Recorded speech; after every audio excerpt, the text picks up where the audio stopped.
What's going on, everybody on YouTube? Griffin here, coming back to you guys with a live stream from what used to be formerly known as the Millennial Motivation Entrepreneur YouTube channel.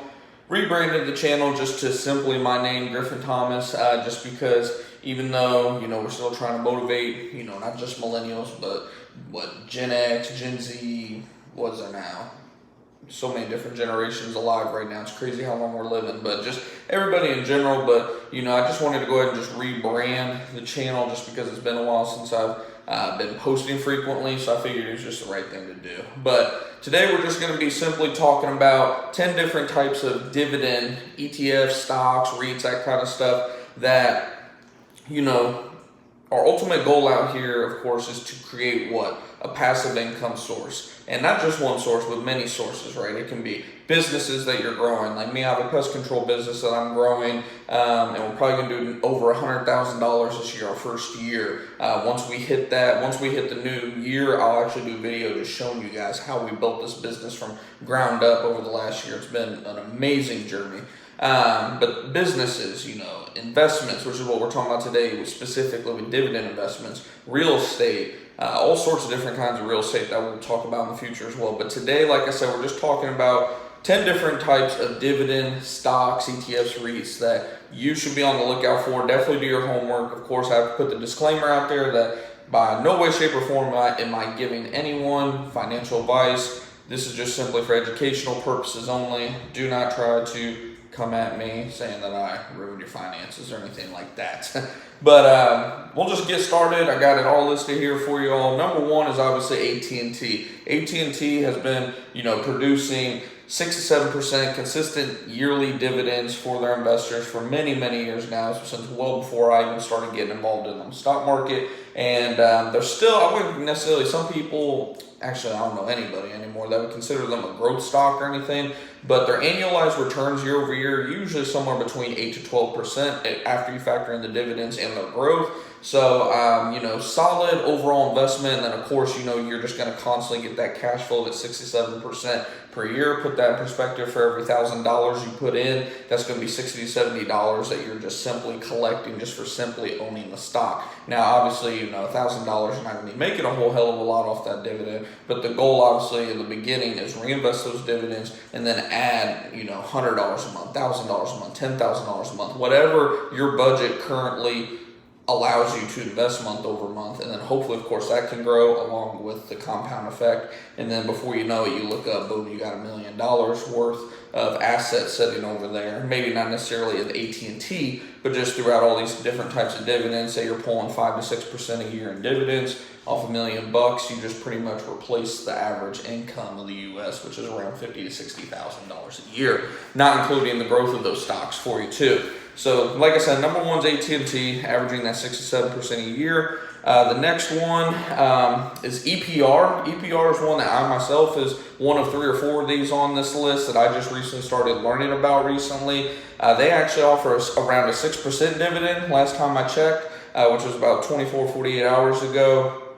That stock, if I recall, it's pretty stable overall, but either way, most of these on this list, you're just simply going for the dividend, and then any of the growth just continues to grow your overall money that's in that investment, of course. But in terms of what you could expect year over year cash flow, that's 6%.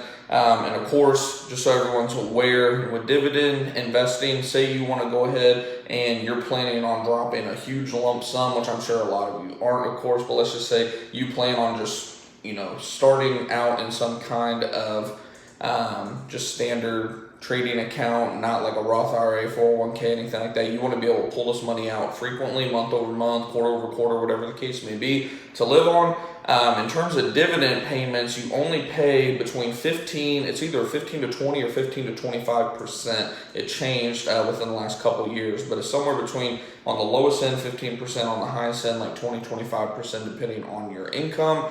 So, of course, you'll want to get with your accountant about that, but 6% dividend on the EPR, which is a property, it's like a REIT essentially, 6% on that. Again, if you have $100,000 in there, that's going to produce $6,000 a year with income, $500 a month. Again, just taking step by step, trying to see exactly what percentage in terms of dividends you need to live off of, and support your income that you're currently making at a job. So that's where you need to literally break down, get on a piece of paper. Okay, I make $100,000 per year. I want to replace my income, or whatever your goal may be. Your goal may just be to fund vacations or fund your fund money budget for the month. Whatever your goal is that you want to make year over year, you need to figure out, okay, if it's $100,000 a year and my dividend payment per year is 5%, for example, like one we'll talk about here in just a second, and Verizon, okay, 5%, that's going to need, if I need $100,000 a year, that means I'm going to need roughly $2 million in that investment to, reach that $100,000 goal. So keep that in mind as we're going through all these different types of dividend stocks and all that stuff, which leads right to number 3. Like I said, Verizon.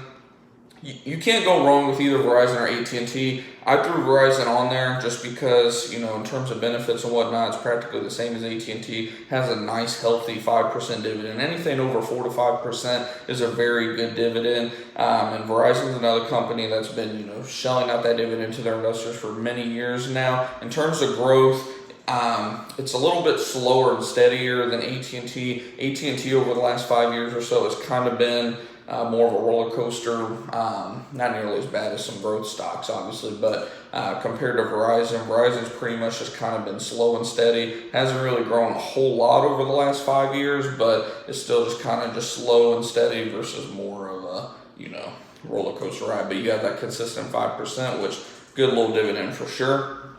And then number 4, we have O, ticker symbol O, which is I forget the name of the company, like Realtor Incorporation, something like that. Another REIT-based stock. And the good thing I like about this one is not only is it going to pay you 4% per year. Again, like I said, anything 4% above is a pretty damn good dividend. I think we could all agree on that. Nice little 4% dividend year over year, but also in terms of REITs and whatnot, it kicks ass. I mean, if you go back and look at the chart, which once I get my laptop fixed here before long, we'll be pulling up the charts and everything on these live streams again.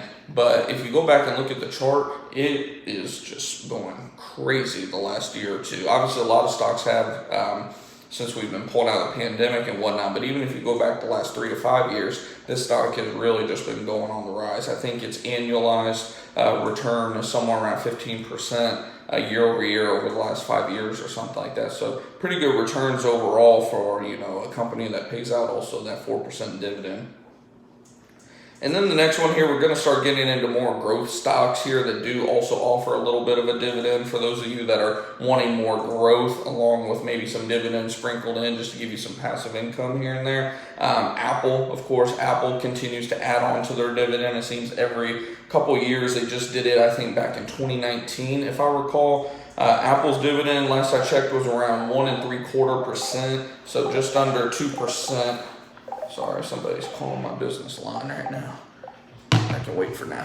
1.75%, and again, it's Apple, right? Apple's continuing just to be the leader in cell phones and tablets and iPads and MacBooks and everything else. We expect Apple, of course, to continue to just outperform the market overall, and then with the fact that they're giving you almost a 2% dividend, expect that to continue to grow year over year. That's just a very attractive stock, of course, if you're looking to get into more growth.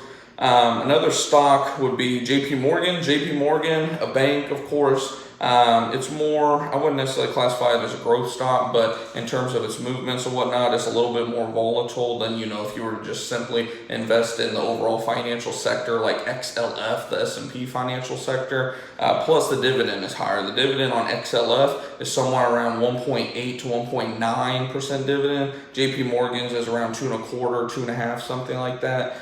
So again, in terms of, $100,000, 2.25 to 2.5%, that's going to pay you somewhere around $2,000 to $3,000 essentially year over year. And then of course its growth has been pretty astronomical too over the last decade. And then one of our last ones, Caterpillar. Caterpillar, again, just another blue chip stock that offers a 2% dividend. So not a great dividend or anything like that, but just stable, another stable company that, they're constantly on the up and up. They've been around forever. That dividend's intact. Just another one to at least keep on your watch list and just try to catch it at a cheap price, and then, you know, every time it's down, just throw a little bit more in each time. And now these last two are really interesting. They're companies, ETFs that I've just learned about recently. One of them is CWEN, which is a clean energy. I forget if it's a company or ETF. I literally just learned about this company last night. So I even personally, like I said at the beginning of the video, don't take any of this as financial advice. These are just stocks that, you know, either I just learned about recently, like these last two, which I'm doing a lot more research on before I even touch them. And then ones, of course, that we've all heard of, but you might not know the dividend. But CWEN is a clean energy stock ETF. You could classify it as a growth one for sure. Very up and down. It does offer a 4.25% dividend, which makes it very attractive also. But again, definitely do a lot of research, and that goes for all these stocks, not just, you know, the ones that I just learned about that I'm going to actually be researching more and more. But don't just, like I said, don't take anything that anyone says on YouTube as just, oh, this guy said I should go invest in AT&T. Let me go drop, you know, my life savings in AT&T. Don't do that. Like, do your research, do your due diligence, and make an educated decision on what you think is best for your financial situation.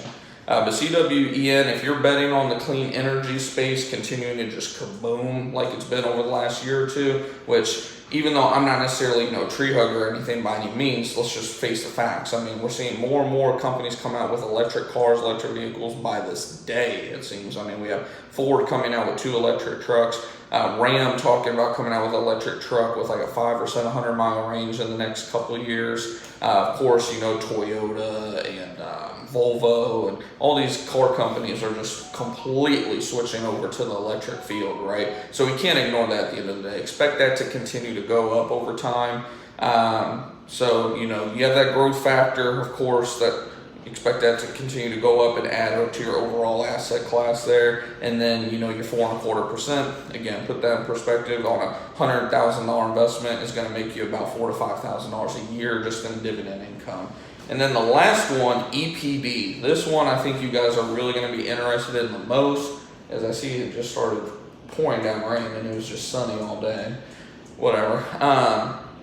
EPB actually pays out an 8% dividend. 8% year over year. That company I literally just learned about last night, found out about it online, and the chart from the last year, roughly 6 to 12 months, isn't great. It's definitely in a downtrend in the meantime. If I remember right, I was looking at the chart last night and it looked like it's starting to try to bottom out and kind of get its way out of the bottom. But the stock market overall right now, as of mid-August of 21, the stock market overall is pretty overvalued, just to put it nicely. So definitely going to be looking out for this one. I'm not touching anything right now. In all honesty, I'm still investing in my business over and over and over. Here for the next year, I plan on starting to invest in some of these companies and whatnot. So I got lots of time to research, of course, and I will keep you guys updated for sure.